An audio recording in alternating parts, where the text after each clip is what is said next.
সুপ্রিয় শ্রোতা, গল্প পাঠের আসর চ্যানেলে শুনতে যাচ্ছেন সুনীল গঙ্গোপাধ্যায় রচিত একা এবং কয়েকজন উপন্যাসটির ২৮তম পর্ব। আমি ওয়ারা করিম, সাথে থাকুন। যোগানন্দর বাড়িটি মোটামুটি ছিমছাম সাজানো।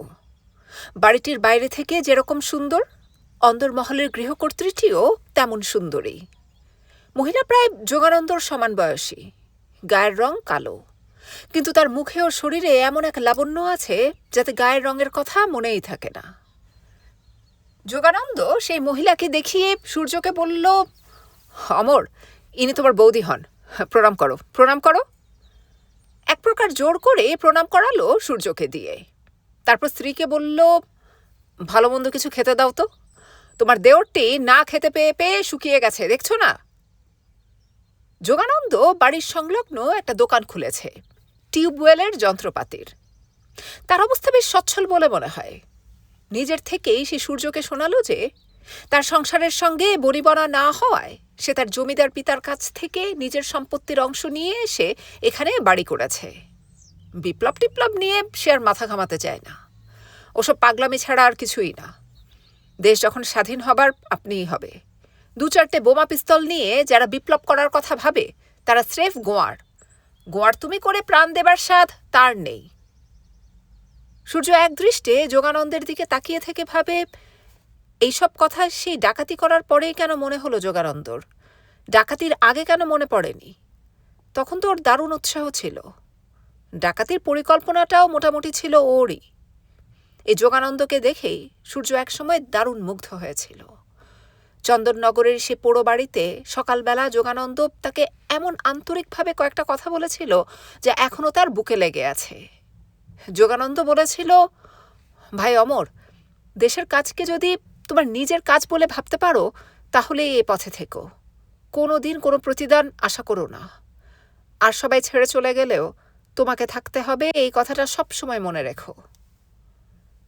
এই কথাগুলো যে বলেছিল আজ তার এই পরিণতি। কথার গুরুত্ব না বুঝে মানুষ এরকমভাবে উপদেশ দিতে পারে? এসব কি শুধু কথা? এর পেছনে আর কিছু নেই? যোগানন্দ বরাবরই পেটুক মানুষ, খেতে ভালোবাসেন।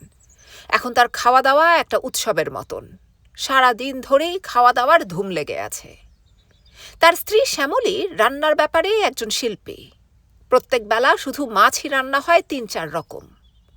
যোগানন্দর আগে ছিল শক্ত সবল চেহারা, এখন গায়ে বেশ চর্বি লেগেছে। পায়েসের বাটিতে চুমুক দিয়ে সে যখন তাড়িয়ে তাড়িয়ে খায়, তখন সূর্যর মনে পড়ে যায় একদিন ডুমুর আর পেঁয়াজের বিচিত্র তরকারির সঙ্গে মশলা ছাড়া খিচুড়ি কি অপূর্ব তৃপ্তির সঙ্গে খেয়েছিল যোগানন্দ। যোগানন্দ সূর্যকে খুবই খাতির যত্ন করে। সব সময় স্ত্রীকে বলে, অমরকে এটা দাও, অমরকে ওটা দাও। দিন তিনেক ভালো করে স্নান টান ও খাওয়া দাওয়া করে সূর্যর চেহারা ফিরে এলো। তখন শ্যামলী অন্য চোখে দেখতে লাগলো সূর্যকে। শ্যামলী কথাবার্তা কম বলে, কিন্তু ২-১টি কথা শুনলেই বোঝা যায় সে বেশ বুদ্ধিমতী। মাঝে মাঝে সূর্য দেখতে পায় শ্যামলী তার দিকে এক দৃষ্টে তাকিয়ে আছে।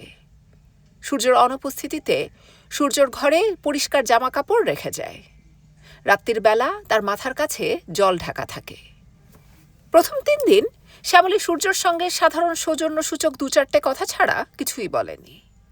তারপর একদিন দুপুরবেলা হঠাৎ পানের রসে ঠোঁট দুটি রাঙিয়ে সূর্যর ঘরে ঢুকে জিজ্ঞেস করল, কি এত মন খারাপ কেন?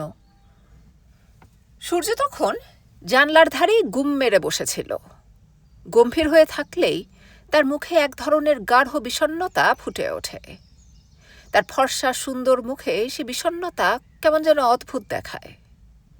সূর্য মুখ ফিরিয়ে বলল, যোগানন্দদা কোথায়? ঘুমোচ্ছে। সূর্য আর কিছু না বলে চুপ করে রইল। মেয়েদের সঙ্গে কিভাবে কথা বলতে হয় সে জানে না।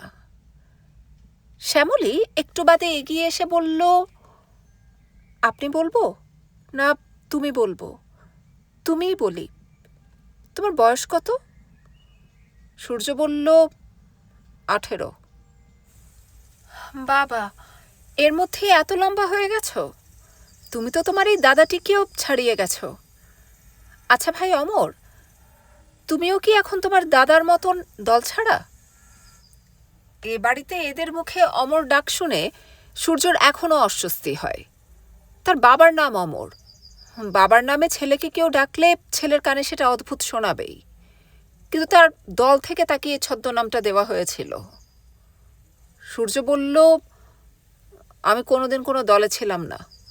যোগানন্দদার সঙ্গে আমার পরিচয় হয়েছিল কলকাতায়। বুঝেছি। যেই যুদ্ধ লাগলো অমনি তোমাদের সব জারি জুরি থেমে গেল। আচ্ছা, এই যুদ্ধ কতদিন চলবে বলতে পারো? কিছুই বোঝা যাচ্ছে না। তোমার দাদা তো বলেন যত বেশি দিন যুদ্ধ চলে ততই নাকি ভালো। এখন ওর দোকানে বিক্রি খুব ভালো, যুদ্ধ থেমে গেলে আর নাকি এতটা হবে না। একটু চুপ করে থেকে শ্যামলী একটা দীর্ঘশ্বাস ফেলল, তারপর বলল, তোমার দাদাকে আমি 10 বছর ধরে চিনি। যখন ও পুলিশের সঙ্গে লড়াই করত, পালিয়ে পালিয়ে বেড়াতো, তখন ওকে আমার অনেক অনেক বেশি ভালো লাগতো। তখন ছিল একটা দুর্দান্ত প্রকৃতির মানুষ। এখন কিরকম যেন সাধারণ আর 5 জনের মতন। আমার এরকম ভালো লাগে না। আগে ওর সঙ্গে 9 মাসে 6 মাসে দেখা হতো, সেও অনেক ভালো ছিল। সূর্য একটু অবাক হয়ে তাকালো শ্যামলীর দিকে, কিন্তু কোনো মন্তব্য করল না। শ্যামলীর মুখে যেন সত্যিই একটা দুঃখের ছায়া। সূর্যর সঙ্গে আরও কথা বলার উদ্দেশ্যে শ্যামলী এসে বসল সূর্যের বিছানার ওপর। মাথার বালিশটা সরাতে যাচ্ছিল। সূর্য বিদ্যুৎ বেগে এসে বসে পড়ল বালিশটার ওপর। বালিশের তলায় তার গোপন জিনিস আছে, শ্যামলীকে দেখানো যায় না সেটা। সূর্যর এরকম ব্যবহারে চমৎকৃত হয়ে গেল শ্যামলী। সূর্য প্রায় তার গায়ের ওপরেই এসে বসে পড়েছে। কৌতূহলের সঙ্গে সূর্যর দিকে তাকালো, জিজ্ঞেস করল, তোমার বাড়িতে আর কে কে আছেন? সূর্য দায়সারা উত্তর দিচ্ছে, শ্যামলীকে এখান থেকে ওঠানো দরকার, কিন্তু সে তো আর তাকে উঠে যেতে বলতে পারে না। শ্যামলী চেয়ে আছে সূর্যর গেঞ্জি পরা শরীরের দিকে। সূর্যর বাহুতে চাকা চাকা দাগ। সেদিকে আঙুল তুলে শ্যামলী বলল, এসব কি? আমার গায়ে চুলকুনি আছে, আপনি সরে বসুন। সরে বসার কোনো লক্ষণ দেখালো না শ্যামলী। হাসতে হাসতে বলল, সে কথা আগে বলনি কেন? গরম তেলে কাঁচা হলুদ মিশিয়ে দেব, কাল সারা গায়ে মাখবে। সূর্যর পিঠে হাত রেখে শ্যামলী বলল, এমন সুন্দর চেহারা, কেউ তার এমন অযত্ন করে? হঠাৎ রক্তের গন্ধ পেয়ে গেল সূর্য। তীব্র চোখে শ্যামলীর দিকে তাকিয়ে রইল কয়েক পলক। তারপর আর সময় নষ্ট না করে শ্যামলীকে জড়িয়ে ধরল। আর্ত কণ্ঠে নিজেকে ছাড়িয়ে নেবার চেষ্টা করতে করতে শ্যামলী বলল, এই কি হচ্ছে? দরজা খোলা। ধুত্তেরই দরজা খোলা। সূর্য কোনোদিন এসব গ্রাহ্য করেছে? ততক্ষণে সে শ্যামলীর ঠোঁট কামড়ে ধরেছে, কোমর থেকে হাত নিয়ে এসেছে বুকের কাছে। শ্যামলী কোনো ক্রমে নিজেকে ছাড়িয়ে নিয়ে উঠে দাঁড়ালো। জ্বলন্ত চোখে বলল, ছি ছি ছি, তুমিও এরকম? কোনো মেয়ে কোনো ছেলের সঙ্গে একটু নির্জনে কথা বলতে এলে তোমরা কি এছাড়া আর কিছু ভাবতে পারো না? সূর্য রুক্ষ গলায় বলল, আপনি কেন বললেন দরজা খোলা? দরজা খোলা থাক বা না থাক, তুমি এত নির্লজ্জ? এই তোমরা বিপ্লবী? সূর্য তর্কাতর্কি করতে পারবে না। সে আর কথা খরচ না করে দরজা বন্ধ করে এলো। শ্যামলীর সব বাধা অগ্রাহ্য করে তার কোমর ধরে হিড় হিড় করে নিয়ে এলো বিছানায়। শ্যামলীর গলায় সোনার সরু হার, লকেটটা মস্ত বড়। লকেটের মাঝখানে একটা লাল পাথর। এই হার সূর্য চেনে। ডাকাতির দিন আড্ডিবাড়ির যুবতী বধূটির গলা থেকে এই হার যোগানন্দ নিজে ছিঁড়তে গিয়েছিল। সেই হার যোগানন্দ তার নিজের স্ত্রীর গলায় পড়িয়েছে। এ কি ধরনের মানুষ? এ কি ধরনের পৃথিবী? সূর্যর শরীরটা গুলিয়ে উঠল। সেদিন সন্ধেবেলা সূর্য যোগানন্দকে বলল, দাদা একটু বেরিয়ে আসি, বাড়িতে বসে আর ভালো লাগছে না। যোগানন্দ সূর্যকে বাড়ি থেকে বেরুতে বারণ করেছিল, কিন্তু দিনের পর দিন বাড়িতে বসে থাকা কি এ ছেলের পক্ষে সম্ভব? বাইরে অন্ধকার ঘনিয়ে এসেছে। তাই দেখে যোগানন্দ বলল, ঠিক আছে যাও, বেশি দেরি করো না। কাল তোমাকে নিয়ে আমি মেদিনীপুর টাউনে যাব, ভোরে উঠতে হবে। আপনিও চলুন না, কাজ তো কিছু নেই। যোগানন্দ বলল, ঠিক আছে চলো, তোমাকে বনের ধারটা ঘুরিয়ে নিয়ে আসি, ওদিকটা বেশ সুন্দর। তুমি একা গেলে কোথায় যেতে আবার কোথায় চলে যাবে। বাড়ির পেছন দিকে মাঠের মধ্য দিয়ে রাস্তা। সূর্য এখন অসম্ভব শান্ত। সে নীরবে হেঁটে যাচ্ছে যোগানন্দের পাশে। যোগানন্দ গুনগুন করে গান ধরেছে, স্বামী বিবেকানন্দর প্রিয় গান, যদি কুমড়োর মতো চালে ধরে রত পান্তুয়া শত শত। সন্ধ্যা শুরু হতে না হতেই সুন্দর জ্যোৎস্না উঠেছে, পরিষ্কার আকাশ, ফুরফুরে হাওয়ায় গান ও কথা উড়ে যায়। মাঠ শেষ হবার পর অল্প অল্প জঙ্গল শুরু হয়েছে, তার মধ্য দিয়ে পায়ে চলা পথ। যোগানন্দের মনে কবিত্ব জেগেছে। সে ওপরে তাকিয়ে বলল, কত তারা দেখেছ? একসঙ্গে এত তারা কলকাতায় বসে কেউ দেখতে পায় না। তারাগুলো ঠিক ফুলের মতন বলে মনে হয়। সূর্য বলল, অনেকক্ষণ তাকিয়ে থাকলে দেখা যায় এক একটা তারা এক জায়গা থেকে অন্য জায়গায় চলে যাচ্ছে। যোগানন্দ বলল, তারা নয়, সেগুলো ধূমকেতু। তর্কের ভঙ্গিতে সূর্য বলল, না, তারা। ও, তাহলে মরা তারা। অনেক সময় দেখা যায় পৃথিবীতে খসে পড়ছে, পড়তে পড়তেই পুড়ে যায়। না, সেগুলো না। এক একটা তারা স্থান বদলায়, মানুষের জীবনের মতন। আমি দেখেছি। মুর্শিদের চরে থাকবার সময় সূর্যকে অনেক আকাশ দেখতে হয়েছে। এই দৃশ্য তার সত্যিই দেখা।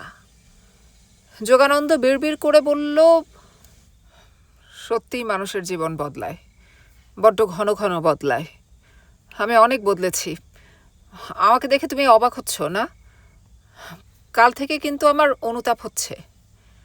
তোমাকে একটা কথা বলবো বলবো করেও বলিনি। কাল শহরে গিয়ে আমি একটা হ্যান্ডবিল দেখলাম। মহাত্মা গান্ধী থেকে কংগ্রেসের সব নেতাকে ইংরেজ সরকার আবার জেলে ভরেছে। 1 আগস্ট থেকে দেশের অনেক জায়গায় বিপ্লব শুরু হয়ে গেছে। রেল লাইন উপড়ে, স্টেশন পুড়িয়ে। সূর্য বিমহুড়ো গলায় জিজ্ঞেস করল, আজ কত তারিখ? 11। সত্যি অমর, সারা দেশে বিপ্লব শুরু হয়ে গেছে, আর আমরা এখনো বসে আছি। আমার রক্ত আবার চনমন করে উঠছে। একসময় অনেক কিছু করেছি, আর আসল লড়াইয়ের সময় ঘরের কোণে বসে থাকবো। আমার বুকটা পুড়ে যাচ্ছে অনুতাপে। তখন ভেবেছিলাম আর কোনো আশা নেই, যুদ্ধ না থামলে। তাই নিজের ঘর গুছিয়ে নেবার জন্য কেউ কি ভাবতে পেরেছিল সুভাষবাবু সত্যিই সৈন্য নিয়ে এগিয়ে আসবেন? ও, কি ভুল করেছি। বিয়ে করে সংসারে জড়িয়ে। সূর্য থমকে দাঁড়িয়ে কর্কশ গলায় বলল, সে ডাকাতির রাত্রে আপনি কোথায় ছিলেন? আমি গ্রামের লোকের হাতে ধরা পড়ে গেলাম। মালপত্র সব কেড়ে তো নিয়েছেই, এমন মার মেরেছিল যে সে যাত্রায় যে প্রাণে। কথা বলতে বলতে যোগানন্দর মুখখানা ফ্যাকাশে হয়ে গেল। শট করে ঘুরে দাঁড়িয়ে সে সূর্যর 2খানা হাত চেপে ধরে বলল, তুই আমাকে খুন করতে এসেছিস, তাই না? হাত ছাড়ুন। আমাকে খুন করার জন্যে তোকে ওরা পাঠিয়েছে, না রে অমর? সূর্য হাত ছাড়িয়ে নেবার চেষ্টা করল, কিন্তু যোগানন্দের গায়েও প্রচণ্ড জোর। সে 2 হাতে সূর্যকে সপাটে চেপে ধরেছে। সূর্য প্রাণপণেও নিজেকে ছাড়াতে পারল না। তখন কামড় দিল যোগানন্দের হাতে। ব্যথার জ্বালায় যোগানন্দ তাকে ছেড়ে দিয়েই প্রচণ্ড এক লাথি মারল পেটে। সূর্য ছিটকে পড়ে গেল। সঙ্গে সঙ্গে কোমর থেকে রিভলভার বার করে গুলি চালালো। হাত স্থির ছিল না। গুলি যোগানন্দের গায়ে লাগেনি। যোগানন্দ মাটিতে হুমড়ি খেয়ে পড়ে গড়াতে শুরু করেছে অন্ধকারের দিকে। সূর্য রিভলভার হাতে এগিয়ে আসতে সে চেঁচিয়ে উঠল, অমর, মারিস না, মারিস না, শোন, কথা শোন, আমি ভুল স্বীকার করছি, দাঁড়া, একটা কথা বলতে দে। লক্ষ্য স্থির নিশ্চিত করার জন্য সূর্য অস্ত্র হাতে নিয়ে পায়ে পায়ে এগিয়ে যেতে লাগলো ওর দিকে। যোগানন্দ একটা ঝোপের পেছনে গিয়ে লুকিয়েছে। সেখান থেকে বলতে লাগলো, অমর, মারিস না, এরকমভাবে মারিস না, আমিও অনেক কাজ করেছি, আমাকে আর একটা সুযোগ দে। কালই আমি বাড়িঘর ছেড়ে বেরিয়ে পড়ব। যদি পুলিশের গুলিতে মরি তাও একটা সান্ত্বনা থাকবে। সূর্য হুকুম করল, ওখান থেকে বেরিয়ে আসুন। মারবি না বল, একটা সুযোগ দিবি?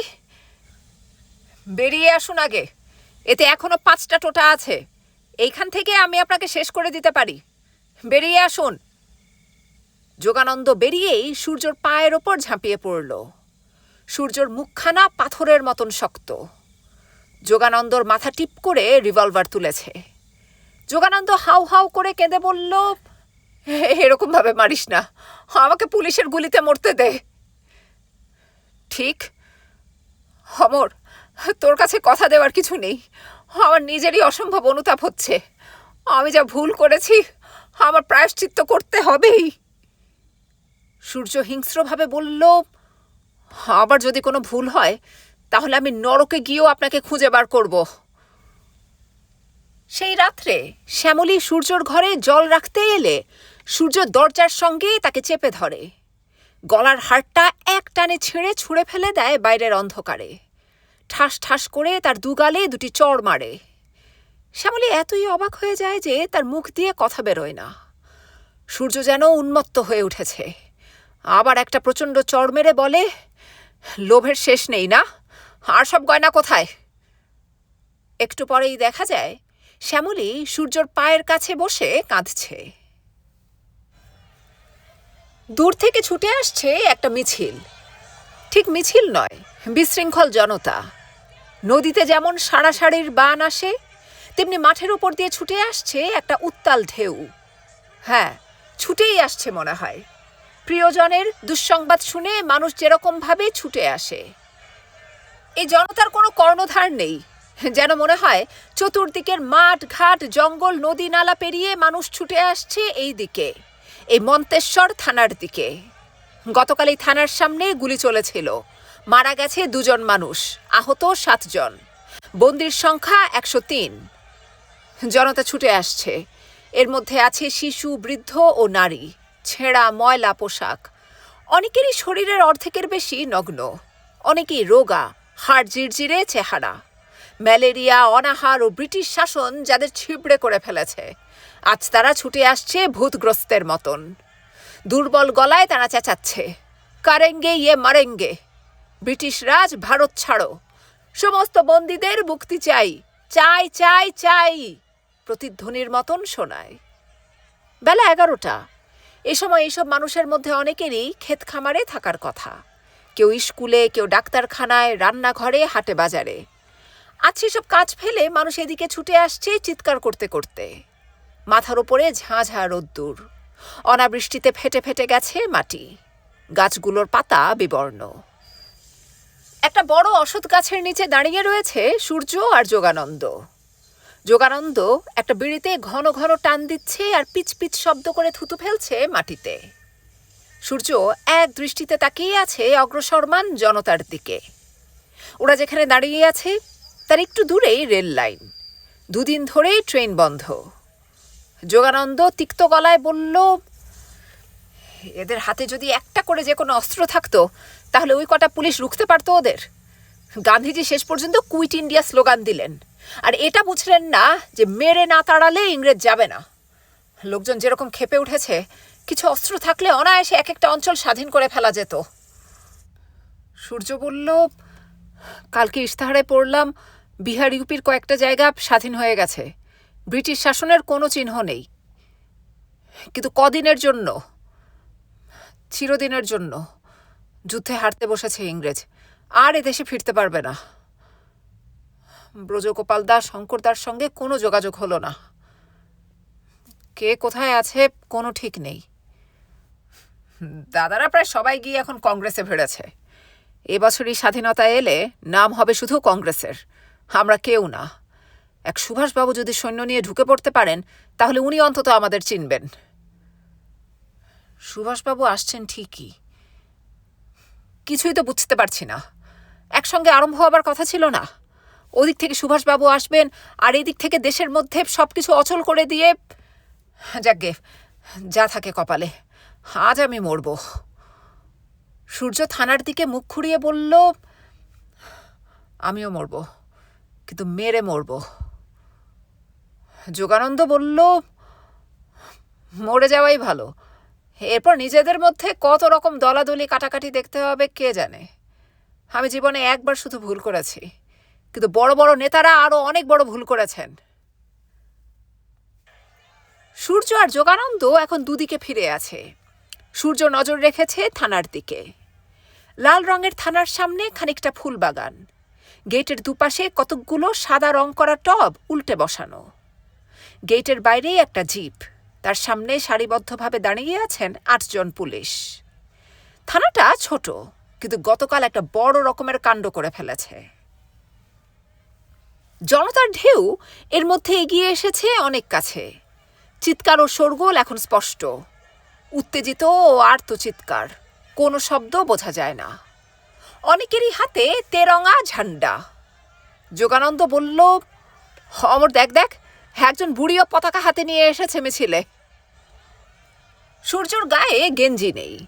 জামার মধ্য দিয়ে হাত গলিয়ে সে তার নিজের বুকে হাত বুলোতে লাগলো। শরীরটা শিরশির করছে। একটা কিছু ঘটতে যাচ্ছে। এই কটা বছর সে এরই প্রতীক্ষায় ছিল। হরকুমারদার কাছে সে প্রতিশ্রুতিবদ্ধ। দেশের স্বাধীনতা আসার আগে সে অস্ত্র ছাড়বে না। তার আগে মরতে হয় তো মরবে। আজ কি সেই মৃত্যুদিন? সূর্য বলল, এবার চলুন, আমরা খানিকটা পেছন দিকে থাকব। সেই মানুষের জোয়ার অসৎ গাছটা পেরিয়ে যাবার পর সূর্য আর যোগানন্দ পেছন দিক থেকে ওদের সঙ্গে মিশে গিয়ে খুব শান্তভাবে হাঁটতে লাগলো। ওদের চোখে মুখে কোনো উত্তেজনা নেই, যেন ওরা আগে থেকেই জানে এরপর কি ঘটবে। থানার একটু দূরে পুলিশ বাহিনী ওদের আটকালো, কিন্তু তরঙ্গ যেমন লাঠি দিয়ে আটকানো যায় না, সেই রকমই একদল লোক ঠেলে ঢুকে যেতে চাইছে ভেতরে। ওদের ভয় ভেঙে গেছে। ওদের কারুর ভাই বা বাবা কাকা গতকালের ঘটনায় নিহত বা আহত বা বন্দী। কোনো পূর্ব নির্দিষ্ট স্লোগান নেই। হাজার হাজার গলার চিৎকারে কারুর কথাই বোঝা যায় না। শুধু দেখা গেল একজন লম্বা চেহারার প্রৌঢ় হাত তুলে পাগলের মতন ভাঙা গলায় চিৎকার করছে, বন্ধুগণ, বন্ধুগণ, বন্ধুগণ, আপনারা শুনুন। কেউ শুনছে না। সূর্য চিনতে পারল সেই প্রৌঢ়টিকে, তমনাশ ডাক্তার। সূর্য আর যোগানন্দ নিশ্চল হয়ে দাঁড়িয়ে রইল পেছনে, যেন তারা দর্শক মাত্র। পুলিশরা লাঠিগুলো আড়াআড়ি করে নিয়ে ভিড় ঠেলছে, কারুকে আহত করার চেষ্টা করছে না। জনতার চেঁচামেচি ক্রমশ বাড়ছে। এই সময় থানার ভেতর থেকে বেরিয়ে এলো 3 জন অফিসার। তার মধ্যে একজন শ্বেতাঙ্গ। ইনি জেলার এসপি। কালকের ঘটনার পর দুর্গ রক্ষা করতে এসেছেন। এসপি সাহেব দারোগার কানে কানে কি যেন নির্দেশ দিলেন। দারোগাটি ভেতর থেকে একটা চোঙা নিয়ে এসে সেটা মুখে লাগিয়ে বলতে লাগলেন, আপনারা শুনুন, আপনারা শুনুন, থানার সামনে জমায়েত হওয়া বেআইনি। এক প্রবল হৈ হইতে ঢেকে গেল দারোগার কথা। পুলিশরা এবার লাঠি উঁচালো মাথার ওপরে। দারোগা আবার বললেন, আপনারা শুনুন, মাননীয় এসপি সাহেব এখানে উপস্থিত আছেন। আপনাদের যদি কোনো বক্তব্য থাকে তা আপনাদের মধ্য থেকে দুজন প্রতিনিধি শুধু এসে আপনাদের কথা ওনাকে জানাতে পারেন। উনি সুবিচারের আশ্বাস দিয়েছেন। আপনারা। আবার প্রচণ্ড শোরগোল। মিনিট দুয়েক চিৎকার চেঁচামেচিই চলল। এরই মধ্যে তমনাশ ডাক্তার সেই জিপ গাড়িটার পাদানিতে উঠে পড়ে মৃগীরোগীর মতন হাত পা ছুটতে শুরু করেছেন। হাওয়ায় উঠছে তার সাদা চুল। ঘরমাক্ত মুখে রোদ পড়ে চকচক করছে। চোখ দুটো যেন ঠিকরে বেরিয়ে আসবে। বন্ধুগণ, বন্ধুগণ বলে অবিশ্রান্ত আওয়াজ করে যাচ্ছিলেন।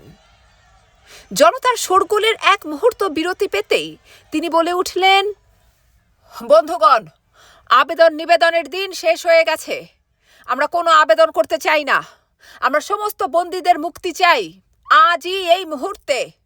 ইংরেজ সরকার যদি বন্দীদের মুক্তি না দেয়, আমরা এখানে আমরণ অনশন করব। আমরা শান্তিপূর্ণ সত্যাগ্রহী। আমরা এদের দেখিয়ে দিতে চাই, বন্ধুগণ, আমরা এদের দেখিয়ে দিতে চাই যে ন্যায়ের শক্তি লাঠিগুলির চেয়ে কত বেশি। একবার বলো ভাই, বন্দে মাতরম। জনতা গর্জন করে উঠল, বন্দে মাতরম। বলো ভাই, ইংরেজ সরকার ভারত ছাড়ো, ভারত ছাড়ো। তমনাশ ডাক্তার জনতাকে খানিকটা সঙ্গবদ্ধ করে ফেলতে পেরেছেন। তার কণ্ঠস্বরের তীব্র আন্তরিকতা সকলকে স্পর্শ করে। তিনি আরও স্লোগান দিতে লাগলেন। জনতা ঠিক ঠিক সাড়া দিল। দুজন সেপাই এসে হাত ধরে টেনে তাকে নামিয়ে দিতে এলো জিপগাড়ি থেকে। তমনাশ ডাক্তার আবারও উদ্বেল জনতার উদ্দেশ্যে বললেন, ভাই সব, মনে রাখতে হবে আমরা সত্যাগ্রহী, আমরা হিংসার আশ্রয় নেব না। মহাত্মাজি বলেছেন। সূর্য আর যোগানন্দ এবার চোখাচোখি করল। তারপর ভিড় ছেড়ে আলাদা বেরিয়ে এসে মাঠ থেকে দুটো বড় বড় ইটের টুকরো তুলে নিয়ে অত্যন্ত সাবলীলভাবে দৌড়ে গিয়ে সে দুটো ছুঁড়ে মারল থানার দরজার সামনে দণ্ডায়মান অফিসারদের দিকে। অব্যর্থ লক্ষ্য। একটা ইট লেগেছে স্বয়ং এসপি সাহেবের কপালে। তিনি মাথায় হাত চেপে বসে পড়লেন। যোগানন্দ হিংস্রভাবে চেঁচিয়ে উঠল, মার মার মার শালাদের। এরপরই শুরু হয়ে গেল এক অভূতপূর্ব বিশৃঙ্খলা। দু এক মুহূর্ত বিমূঢ় থাকার পর পুলিশ শুরু করে দিল লাঠি চালানো। জনতার মধ্যে বেশিরভাগ লোকই পেছন ফিরে দৌড় দিল। সূর্য আর যোগানন্দ তখন মেশিনের মতন ইট ছুড়ছে। তাদের দেখাদেখি যোগ দিয়েছে আরও কয়েকজন যুবক। তমনাশ ডাক্তার তখনও হাত তুলে চেঁচিয়ে যাচ্ছেন, বন্ধুগণ, বন্ধুগণ। তার মাথায় লাঠির এক ঘা না পড়া পর্যন্ত তিনি থামলেন না। ছত্রভঙ্গ জনতার মধ্যে অনেকেই কিছু দূর পালিয়ে গিয়ে আবার ফিরে এলো। এবার কেউ কেউ বাঁশ বা গাছের ডাল ভেঙে এনেছে। ইট পাটকেল ছোঁড়ার দলে সংখ্যা বৃদ্ধি হয়েছে। থানা থেকে বেরিয়ে এসেছে আরেক দল পুলিশ। সূর্য আর যোগানন্দ ইট ছোড়া বন্ধ করে হাতের ধুলো ঝেড়ে পরস্পর আরেকবার চোখাচোখি করে এগিয়ে গেল আরো সামনের দিকে। দু এক মিনিটের মধ্যেই সূর্যকে দেখা গেল থানার ছাদে। তার হাতে একটা তেরঙা ঝান্ডা। কি করে সে এত তাড়াতাড়ি ওখানে পৌঁছলো বোঝাই যায় না। আসলে সবকিছুই ভয়ের সীমারেখা দিয়ে বাঁধা। সূর্য সেই সীমারেখাটা অবলীলাক্রমে পার হয়ে গেছে, সুতরাং তার তো আর কোনো অসুবিধা নেই। সূর্য ইউনিয়ন জ্যাকটা টান মেরে ছেড়ে ফেলে সেখানে লটকে দিল তার হাতের পতাকা। সমস্ত জনতা এক মুহূর্ত নিঃশ্বাস বন্ধ করে সূর্যকে দেখল। সূর্য গলা ফাটিয়ে চিৎকার করে উঠল, ইনকিলাব জিন্দাবাদ। জনতার উদ্দেশ্যে হাতের ইঙ্গিত করে আবারও বলল, ইনকিলাব জিন্দাবাদ। সেদিনের প্রথম গুলি চালানো হলো সূর্যর দিকে। কোনো নির্দেশ না পেয়েই একজন সেপাই গুলি চালিয়েছে। আওয়াজ হবার সঙ্গে সঙ্গে সূর্য ছাদের পাঁচিলের ওপাশে পড়ে গেল। তাকে আর দেখা গেল না। ইতিমধ্যে যোগানন্দ জিপ গাড়িটার পেট্রোল ট্যাঙ্ক খুলে তাতে আগুন ধরিয়ে দিয়েছে। দাউ দাউ করে জ্বলে উঠল আগুন। যোগানন্দ নিজের গায়ের জামাটা খুলে সেই আগুনে ছুঁয়ে মশালের মতন হাতে নিয়ে ছুটে গেল। একজন সেপাইয়ের লাঠির বাড়ি তার ঘাড়ে লাগতেই বাঘের মতন ঘুরে দাঁড়ালো যোগানন্দ। তার বিশাল থাবা দিয়ে সেপাইটির মুখখানা চেপে ধরল। যে কোনো কারণেই হোক পুলিশ সেদিন 2 রাউন্ডের বেশি গুলি চালায়নি। আগের দিন বাড়াবাড়ি হয়ে যাবার ফলে বোধহয় এই রকমই নির্দেশ ছিল। জনতার একটা বেশ বড় অংশ বেপরোয়া মরিয়া হয়ে লড়ল পুলিশের সঙ্গে। লাঠিধারী পুলিশরা ছত্রভঙ্গ হয়ে পড়ার পর বন্দুকধারী পুলিশরা বেরিয়ে এসে আর কোনো সুযোগ পেল না। তখন জনতা ঢুকে পড়েছে থানার কম্পাউন্ডে। তাদের পায়ের চাপে ফুলবাগান লণ্ডভণ্ড। এসপি সাহেব রক্তাক্ত মুখে টলতে টলতে বেরিয়ে সে উন্মাদের মতন চেঁচাতে লাগলেন, ফায়ার ফায়ার।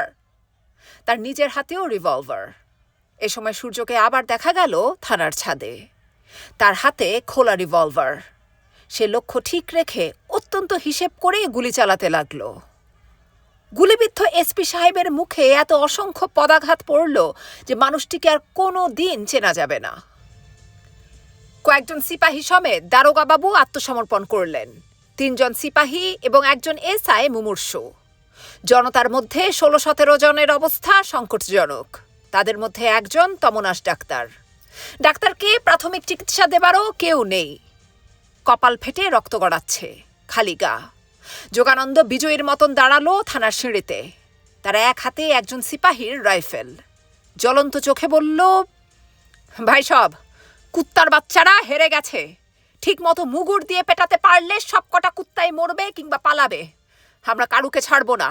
আজ থেকে আমরা এই অঞ্চলের লোক সবাই স্বাধীন। ইনকিলাব! সমুদ্র গর্জন শোনা গেল। জিন্দাবাদ! যোগানন্দ আবার বলল, ভাই সব, শুধু স্বাধীন হলেই হবে না, এই স্বাধীনতা রক্ষা করতে হবে। আপনারা জানেন কিনা জানি না, সারা ভারত জুড়েই ইংরেজকে পেটানো শুরু হয়েছে। অনেক জেলা স্বাধীন হয়ে গেছে। এই 42 সালেই ভারতের সব ইংরেজের কবর খোঁড়া হয়ে যাবে। তবে এ কথাও ঠিক ভাই সব, শুনুন আমার কথা। আমরা এক্ষুনি সব বন্দীদের মুক্তি দেব, কিন্তু তার আগে 1 মিনিট ধৈর্য ধরে শুনুন। এই কুত্তার বাচ্চাদের শক্তি কম করে দেখলে চলবে না। যে কোনো মুহূর্তে সৈন্যবাহিনী এসে পড়তে পারে। সেজন্য আমাদের অনেক কাজ বাকি আছে। রেলে করে যাতে সৈন্যরা না আসতে পারে সেই জন্য উপড়ে ফেলতে হবে রেল লাইন। স্টেশনগুলি পুড়িয়ে দিতে হবে। টেলিগ্রাফে যাতে কোনো খবর না যায় তাই ধ্বংস করে দিতে হবে সব পোস্ট অফিস। দেরি করার সময় নেই। এক্ষুনি আমাদের 2টো দল যাবে স্টেশন আর পোস্ট অফিসের দিকে। ভয় পেলে চলবে না। স্বাধীনতার জন্য যদি প্রাণও যায়, বলুন একবার, বন্দে মাতরম। সূর্য থানার ভিতরে ঢুকে পড়েছে। তার হাতে মস্ত একটা চাবির গোছা। এত কাণ্ডের পরও সে আশ্চর্য রকম অক্ষত রয়েছে। শুধু তার জামাটা ছিঁড়ে গেছে ফালা ফালা হয়ে। হাজত ঘরে তালা খুলে সে মুক্তি দিচ্ছে বন্দীদের। এত চিৎকার, আনন্দ, কান্নাকাটি, এর মধ্যেও তার মুখ নির্বিকার। একটুও রেখা বদলায়নি তার মুখের। কোনো উত্তেজনার চিহ্ন মাত্র নেই।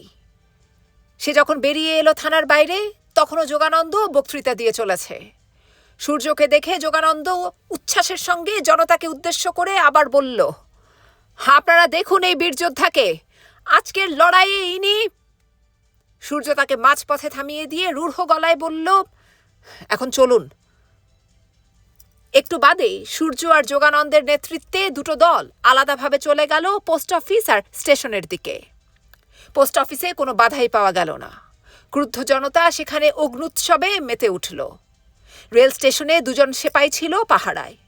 মাত্র 8 ঘন্টা খণ্ডযুদ্ধেই তারা পৃষ্ঠ প্রদর্শন করল। আগুন লাগিয়ে দেওয়া হলো রেল স্টেশনে। কিছু লোক লুটপাটের সুযোগও ছাড়ল না। সূর্যের তখনও অনেক কাজ বাকি, কিন্তু জনতা অগ্নিকাণ্ডের সম্পূর্ণ দৃশ্যটা উপভোগ না করে তার সঙ্গে যাবে না।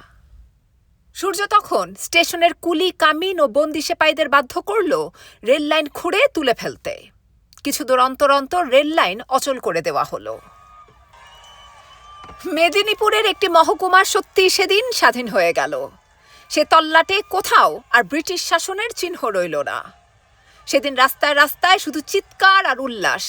যে কোনো বাড়িতেই লোকেরা হুড় হুড় করে ঢুকে পড়ে খাবার চাইছে। বাড়ির লোকেরাও সানন্দে এনে দিচ্ছে তাদের যা কিছু আছে।